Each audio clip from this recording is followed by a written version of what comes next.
Okay, welcome back sa Tambal sa Board, where we cure our boredoms and hopefully yours. Today's episode, this is 100% approved by 3 professional snack thieves. It's CJ's and Princess Dog. Do you want to name your 3 dogs? Yeah. Her name is Piper. There you This go. is Loki. And Pachi. Come here, Pachi. Pachi, come here. Here. Okay, yeah. Again, the 3 professional snack thieves. Well, they aren't thieves, but they're very opportunistic. So why did you name your dogs Pachi, Piper, and Loki? Where did those came from? I don't know. You don't know? Piper?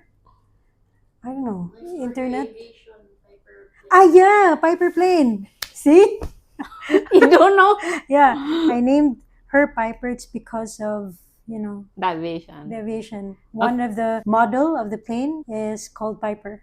Okay, and then Loki came from. Marvel. Ooh, okay. Yeah. Pachi. Pachi chocolate from Dubai. Ah, okay. Dorian and I, we have 2 cats and a dog. We wanted to name our cats that is related to brands. So we have Fenty, our white female cat, and then Armani, a black male cat. For our dog, we named him Kimchi. I tried convincing Dorian if we could change the name of our dog, like just change to Adobo. And then she was like, no, like it's been a year. Yeah. You shouldn't. It should be. Dili Like, na is na that ethical? You think is it ethical? Dili na mo kuan mo patuon mo eh. No, if you train them, like I think you can. I think. Pero actually, I don't want, because like, how would you feel if suddenly, like, you're known as CJ and then suddenly I just call you Charmaine?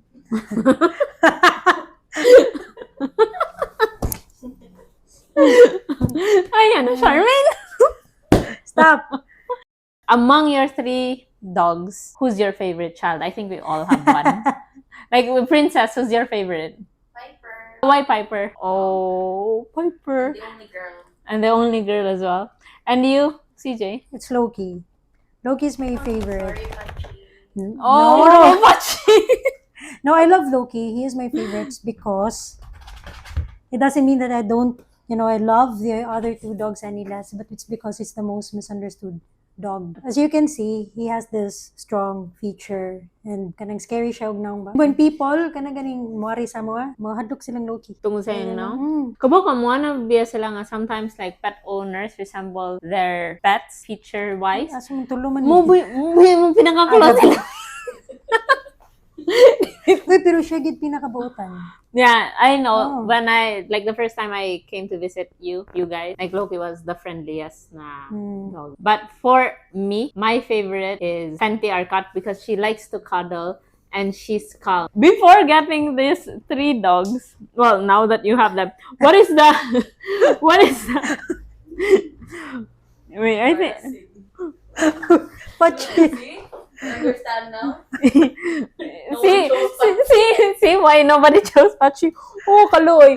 But what is one thing you wish you knew? I don't know if you guys can see what this dog is doing. But like, I think he wants some pets. Pachi. He wants some cuddles. Okay. But wait, where was I? Yeah, I wanted to ask, like, what is one thing you wish you knew? No. Yeah.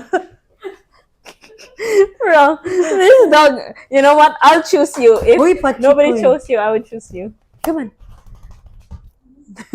Okay, what is one thing you wish you knew before getting 3 dogs? I wish I knew sooner that I'll be emotionally attached sa ilaha ba, sa mga dogs, and then for me to build a strong relationship sa mga creatures nga dili mo tingog. Dili man sila mo tingog, di ba? They can't speak. They don't bark that much. No, di siya mo istorya ba? Marag tao ba? Dili mo istorya. La. Yeah. Muna, and also, muhatag sila og, purpose, muhatag sila og importance, kasi kung naibawan pa na kung sooner, then dugay pa anta. If nakaibaw ka sooner, you would have gotten a dog. Yes. At an early age. At an early age. They have this power, mga God, that can, tame you. Ang imong pinaka-hardest part sa imong self is silang makapa-soften because they can provide the uniquely unconditional love na dili mo makuha sa lain. It's different.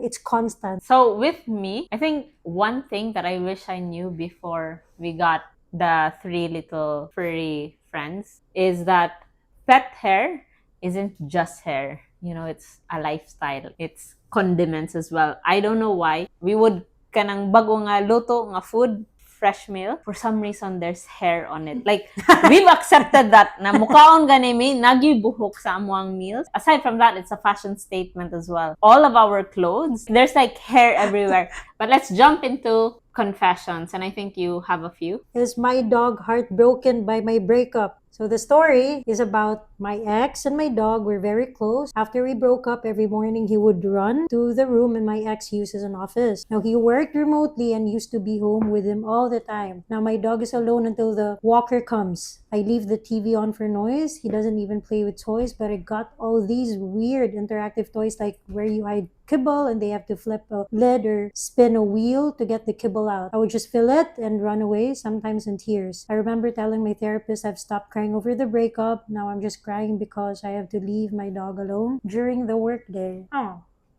Oh.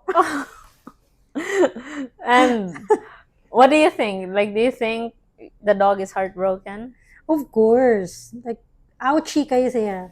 Because, you know, it's wild how animals, kuan mo, good mo reflects ating emotional nga. Kanang emotions ba? Why? Because dogs are creatures of habit. When someone disappears, mess up ang ilang routine, ang ilang ganing internal clock. But of course, I can't blame the pet owners nga in the process of breaking up that tend to forget na someone po nga ma-heartbroken because it's not normal, di ba?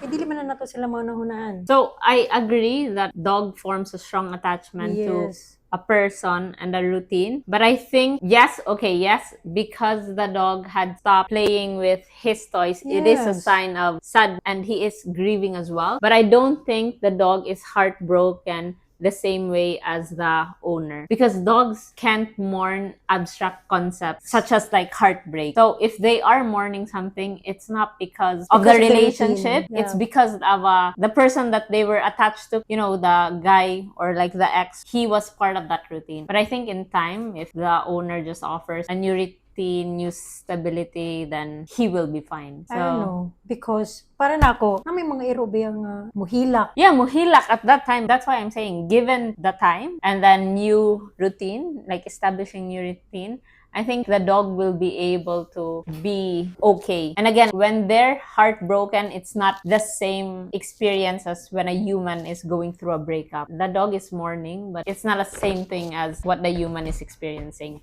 That's my take. But I don't know. But I understand your point. Well, katuningon siya nga, I've stopped crying over the breakup. Now I'm crying because I have to leave my dog. Yeah. That one is... Kuha siya, double whammy. Ano say double whammy? Two heartbreaks siya. Kaya syempre, Oh, yeah. but it just goes to show nga human beings siya. And it's valid for you to feel that way. Oh, yeah, of course. Even until now, and we had kimchi for a year. Whenever we go out, like Dorian would like just keep looking at the camera and then would be like heartbroken when, you know, kimchi would cry. Is it the same for your dogs? Oo. Like even though there's three of them? Until now, if you both leave, Absolutely. then they would cry? Not them crying. Kani siya, pinaka. Kani si Piper, like, he will just wait behind the door na mubalik ni. And you can see it on the camera. Oh, okay. So you can really hear them nga mo crying up murag binataw, but you can feel and see nga they're waiting for you. But yeah.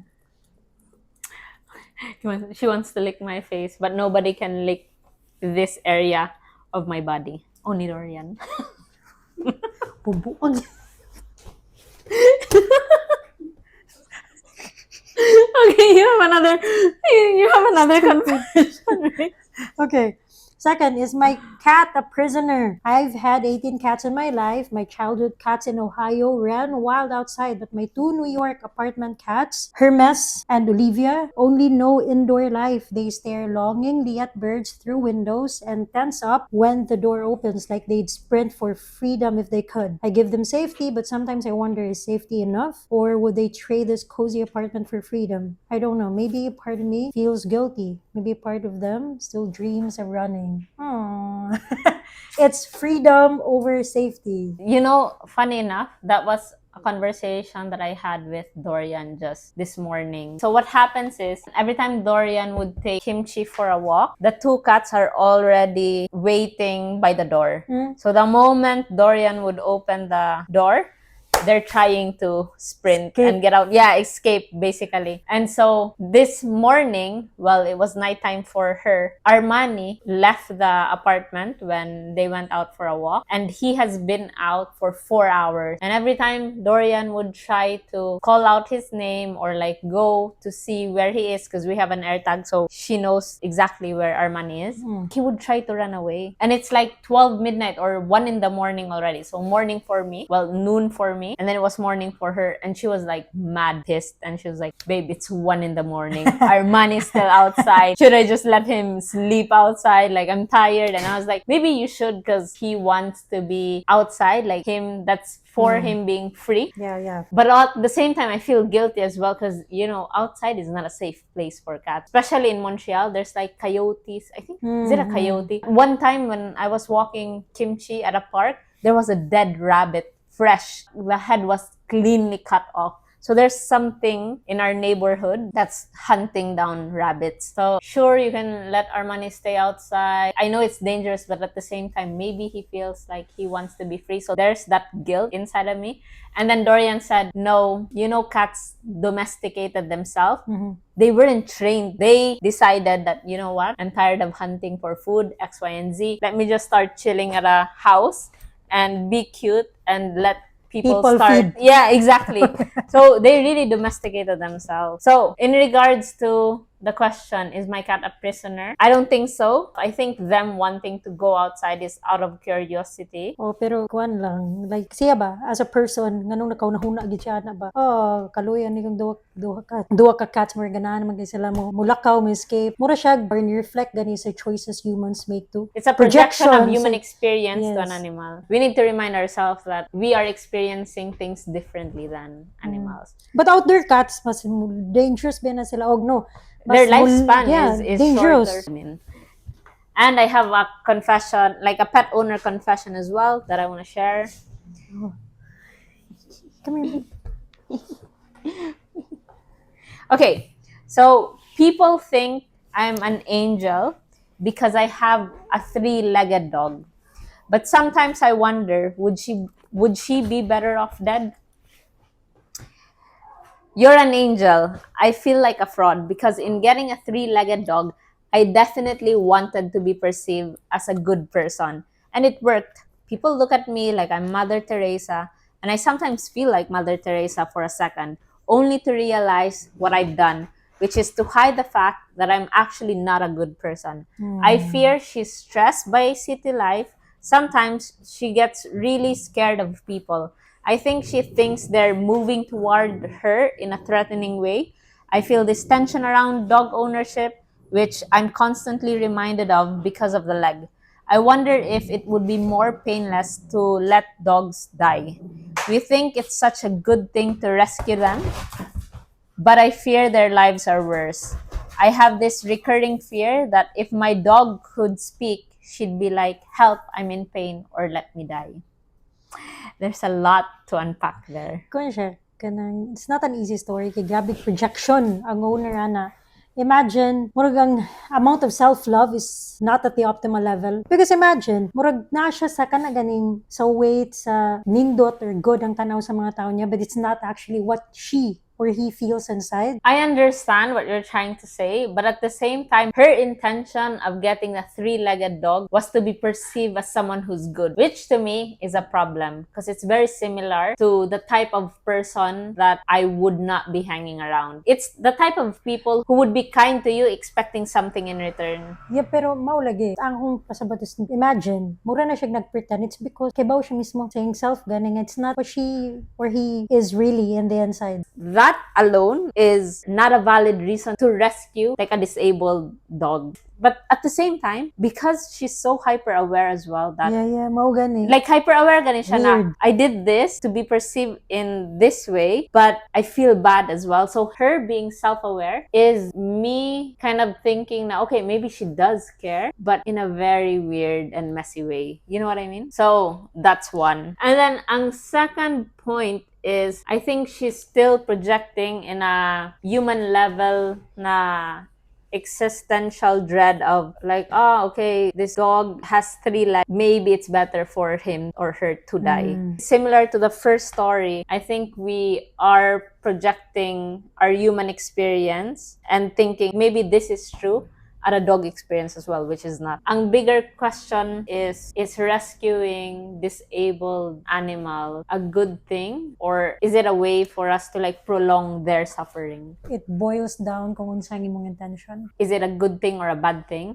So it's a fair question, but it's not binary as well. It's not a simple yes or no. I think the goal shouldn't be having a perfect dog, which is like having a 4-legged dog. I think the goal is providing a safe space for the animal and also just making them feel loved. If the dog is not whimpering, it's not suffering. I think dogs live moment to moment. I don't agree with her idea of like, oh, okay, I think they're better off dead than alive. I think we've all seen videos of dogs, 3-legged, 2-legged, in their wheelchairs, and they're out in the park and they're just running and they're the happiest dog. They don't mind what they lack. They just enjoy the moment. And then, so yeah, let's move forward with who is the better pet, dogs or cats? I would say cats are far more superior than dogs. You thinking about it, you probably agree with me. I know. Dili nimo para na di na siya mag-compare different animals man sila. Like, why do you have to compare it? Maybe ako, diri sa akong mga iro kay kinsa ang superior nilang tulo, but cats and dogs, I don't know. Maybe wa man gugo ka experience nga na ako'y cats and dogs, so I wouldn't know. You wouldn't know? Yeah. Me, I know because I have 2 cats and 1 dog. And I think it They're depends. superior in a way, kay. For example, like for example, Mas superior siya nimo, nagumpa gay ka. I don't know if you could see. Eh, Pachi, Nina. This is Pachi. Pachi. Pachi. Pachi. Kim. Okay. So, I think cats are superior to dogs. While I say this in front of 3 dogs, is because they're very low maintenance. You know? Like, dogs will... Okay, maybe dogs are superior than cats. Grabe ang switch up. Tarawa si Pachi. Who's the better pet? Dogs or cats? Dogs, sorry. Dogs. Dogs. Okay, the reason why for me it's cats is because it's low maintenance. Cats knows how to use their litter box, while with dogs you're their full-time poop butler. What do you mean? Na-train man ni sila. Yeah, but you They still don't need to follow pick them. up their But it's poop, too right? easy. Second one is I prefer the silent judgment over loud barking. So, you know, the cat's disdainful stare speaks volume, but I prefer that over dogs announcing their existence every 5 minutes, where they will be like barking and then their face is just in front of you. I can't Or with ang that. ilang barking can also serve as a protection sa balay. Like, you can train them to okay, protect the house, to guard the house. Okay, guard the house. Pero ingnon nato nga, nayagyoy tao nga musod. Mas better na lang na kaysa magtutok ra ang iring. Nga walay buhaton. So, Kana so they're basically like barking into the air, and then when the person really comes in, they'll be like, joke lang, bark ra gani ko. Nope, serve mo sila alert. Alarm clock. Alarm clock. Or alarm para sa mga owners. Helpful. And, of course, depende. Na yung mga iro man, example, cane corso. Oh, di mapakan. King corso ni sila. Tingnan ko mo. Nga di ba na yung mga iro nga magamit kid sila mo-guard sa balay. Among atbang, kani, cross, wala ang owners diya. Normally, narang duwa ka cane corso nila. Open ang mga doors. No one can go inside. See? Yeah, but here, somebody can. Ay, napapi lang mga tao wala diri. Ay, pero kung sabihin sila mo bark, makamata gabi permi. Oh, yeah. Oh, see? labo na mag-choir ni sila. Oh. Another reason why cats are superior. They're so quiet. Depende sa usage nila. Usage. Kung asa may use. Kaya kung bark na, magamit raw. So, annoying siya, labaw nagmatog ka, pero, ay. See? That proves my point. Oy, pero I love them. The third one is like quieter affection. Kanilaod ang affection nila. Yeah, exactly. So, like cats purring is like, I prefer that over this. Oh, but it's so cute. No. They're like, why are you talking bad about us? Lito. And then, okay, another reason why I think, oh, okay, fine. Cats are superior and you, Piper, because you show me a lot of love. Okay, the next one is because they're like, cats know how to clean themselves. Like today, you bathed the three of them, right? Mhm. What did I say? Are you Dorian? No. Okay, another one why I think cats are useful, aside from superior, they're also useful, is that they're like a built-in pest control in your Ay, house. what? Mouse? Yeah, they would like murder bugs and rodents, while dogs, they're the pest. Are you the pest? Are you Hoy, pest? muk. Si Loki, Yeah. nakakuha na siya gilaga. Oh, for real? Oh. Yeah. Mga uk-uk. Ayan. Oh. Okay. Depende lagi. But they're so compassionate. They Wala are. na kanindot sa hero. Yeah, they are. And madani mo siya nga nakauban nga mga tao gani nga di mo lakaw. Mhm. Oh, yeah. Ang di ba? Kamo group of friends or kamo family, na siya magstay siya with you guys sa circle ang iring. Maidili na nung mga nga namulakaw. Kuan kayo, introvert. But yeah, I think cats are still. You are cute, but I think cats are superior than dogs. I'm so sorry. To me, the dog energy is too much. So yeah, we both agree. Nga cat, Yeah, dili. Dogs. you said it Na, first. dogs. No, Piper dogs ba? Piper no? Oh. But you know what? I heard that dog owners think that walks are exercise, but it's just basically the dog dragging them. So dog owners are not the walker; they are the walk. Magay kani. Kami walker, tapulan man eh. So kami gimu-walk niya. You mean you carry Piper? Basta kapuyan siya, no? Yeah. Hmm. Yeah. Okay.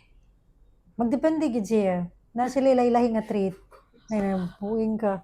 What? It's so cute. Kani sa may lesson gihatag sa imong iring nimo. The lessons that I've learned from having them is that personal space is a privilege because the cats have a VIP lounge where they would want to stay on top of the fridge, on top of the countertops, or on my chest or Dorian's chest. And then the dog has a general admission of the rest of the area sa muang living room. So Yeah, that's are what the I've life learned. of the party. Dogs. Nang nimo Loki. Sorry. You know, I also heard that dog owners says Are cute. no, he's just a puppy for 7 years straight just to excuse their demon's behavior. What do you mean? Like for example, when they start humping their guests when they come, they'll be like, oh, sorry, it's just a puppy. But it's pero tiguang na di ay mga 3 years old, 7 years old. That's what I heard. Ay paminaw. Ay, Pabino Piper, ang mga cat owners kita tapulan. Ha? Oh. Kaya tungod low maintenance man ang inyong mga iring. No, I think we tungod just kay- work smart Oy, because our cats are smart. sa tinuod lang ang cats, di man sa naganahan ko ninyo. Mano mo palayo. You know what Yan else? sa siya own personal space niya. You know what else that I heard about dog owners? Naman. Is that your hobbies include chasing your dog, apologizing for your dog, and then also Googling, is this normal behavior? Which is normally not a normal behavior. That's what I've heard. Basta bawag tayo ang iring.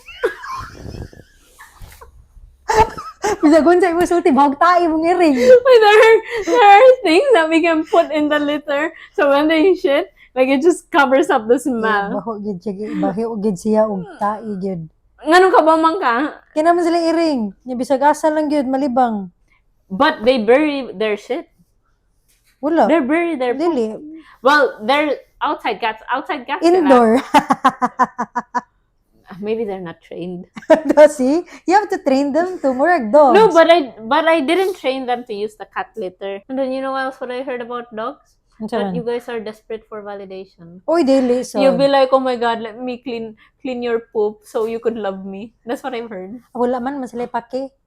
Love magyapon mo nila, balag na ilang poop tira.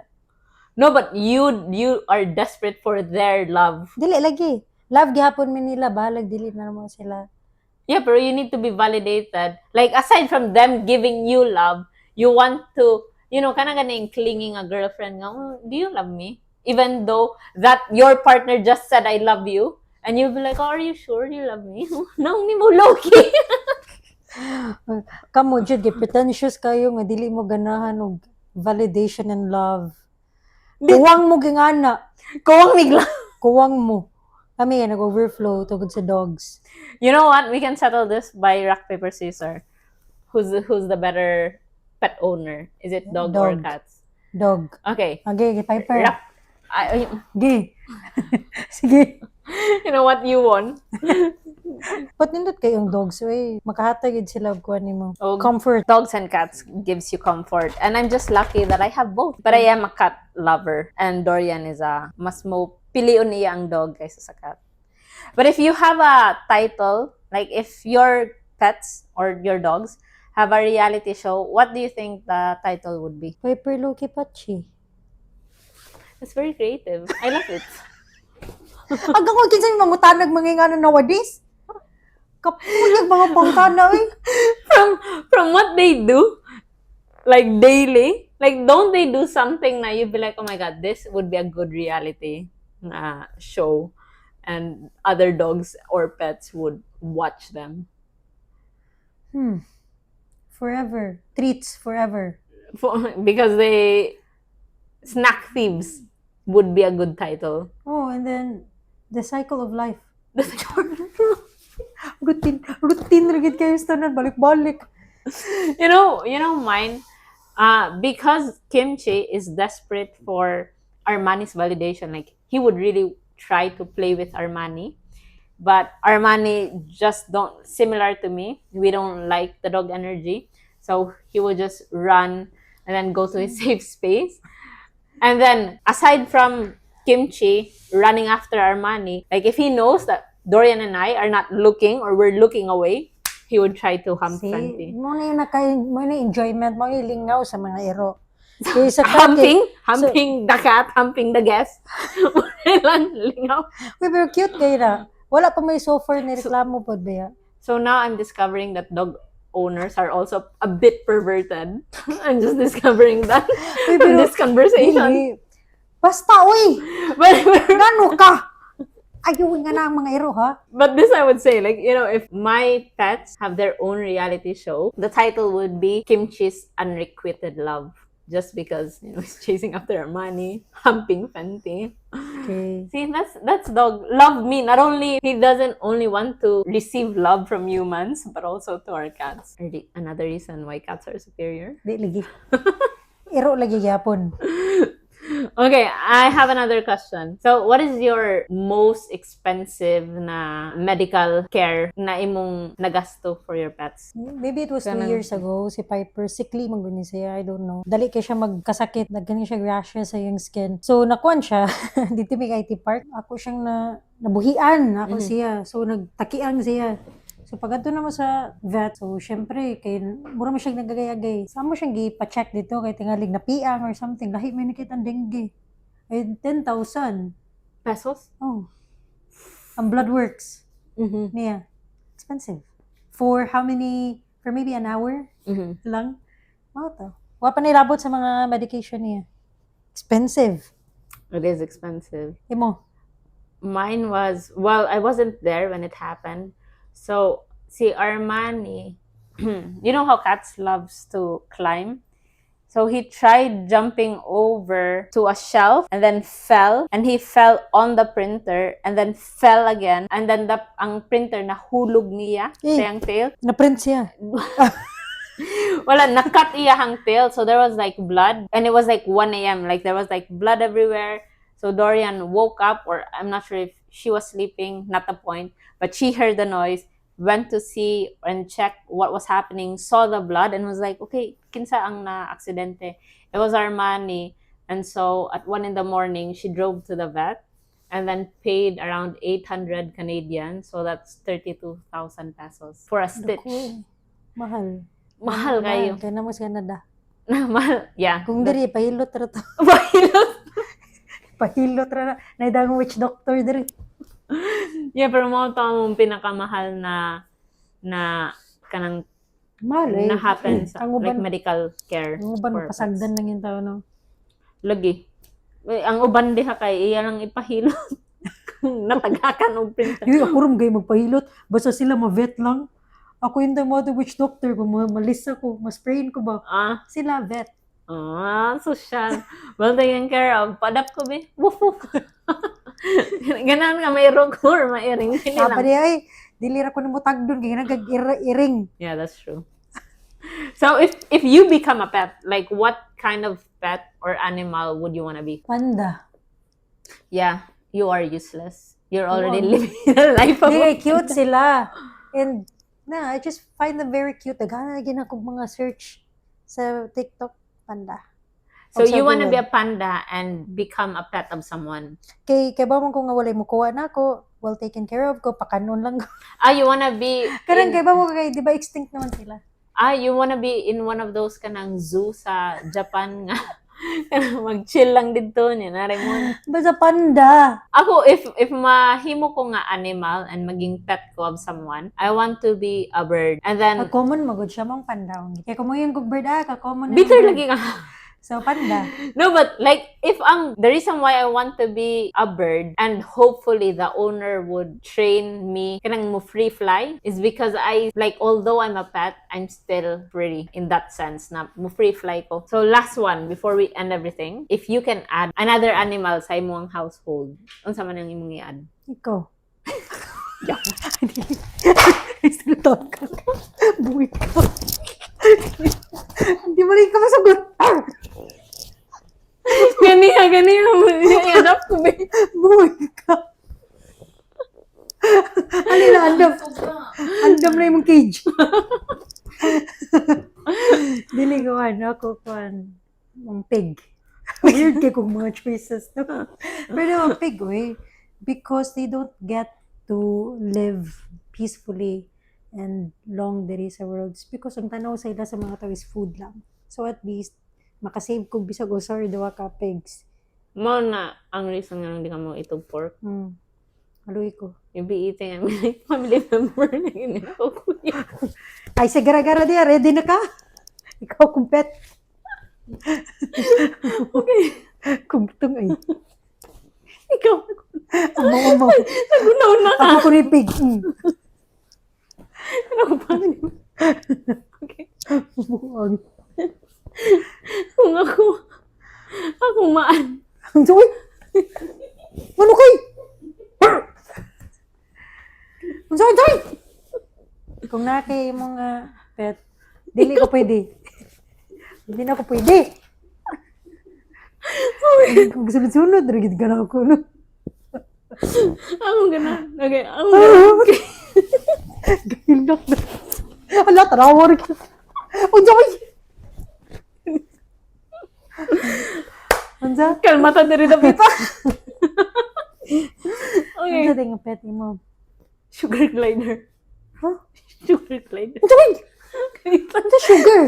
Sugar glider. Ano? Mura siyang squirrel, but it can glide. Ano? Basta i-google na lang na. Sure. Yeah. No, really. It's Buot ka na lang yun. Huwag man na sa mong klase sa una.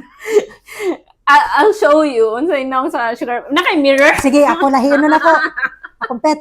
Pikachu. Kaya ko ka ilang sugar glider. Buot ka yun. Pikachu ako. Nalagi. Buon ka. Hindi na ako ka-recover. Okay, guys. We'll end our episode there. Kinsa inyo. Kinsa mo Pokemon. No, we'll end our episode there. If you guys have pets, share them. Do you want them to share their pets? O, kawaanin ninyo. You can share the name of your pets, a photo of your pet. O, kaniya. Klaro eh. Basta share pet stories or pet owner confessions or your confessions. Anong naman ang pet ang mag-confess? Leave them down below. Hope you enjoyed this episode. We did. And yeah, we'll see you when we see you. And sometimes you meet people who have that dog energy. I know one, Julia Grandone. She has the biggest dog energy that I've ever encountered. If dogs I wonder how were she a human... hibernates. No, anong hibernates man? Bear lang.